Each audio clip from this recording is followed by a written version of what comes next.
Hey, are you deaf? I said I wanted sparkling water, not still. Look at this cheap suit. Do you even know how to serve people like us? Do you know who my husband is? My husband is the regional manager of this franchise, David Thorne. One text from me and you'll be kicked out on the street. Then you can go back to eating scraps from the garbage. The whole dining room burst into laughter. That evening was the most ridiculous evening in the history of the Golden Spoon Bistro. Everyone was laughing at the clumsy, older waiter, and no one was willing to say a single word for him. No one knew that in just 10 minutes they would pay the price for their arrogance, because that waiter they were humiliating was actually the CEO of the entire restaurant corporation, 40-year-old Julian Black. Earlier that afternoon, an elderly server named Arthur had bumped into him in the alley, wiping tears from his face. "I'm sorry, sir," he whispered, shaking.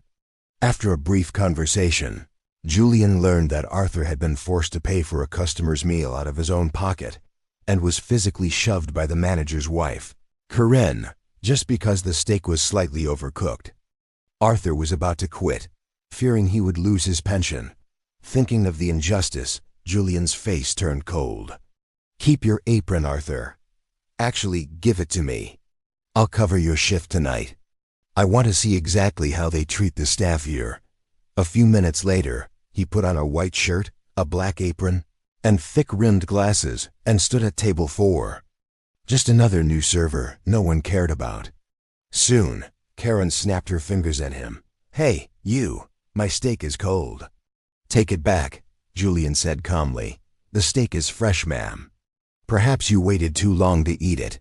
Corinne slammed her fists on the table, screamed that he was useless, and pulled out her phone to call her husband, David Thorne, to come from the back office. A few minutes later, David stormed out, grabbed the waiter by the tie, and shouted, "You dare upset my wife? Get out of my restaurant." Just then, Julian slowly took off his glasses and wiped his face. The face that was printed on every menu's welcome message was suddenly exposed before them. David froze on the spot, and the dining room felt terrifyingly silent. Want to know what kind of payback David and Corinne will face next?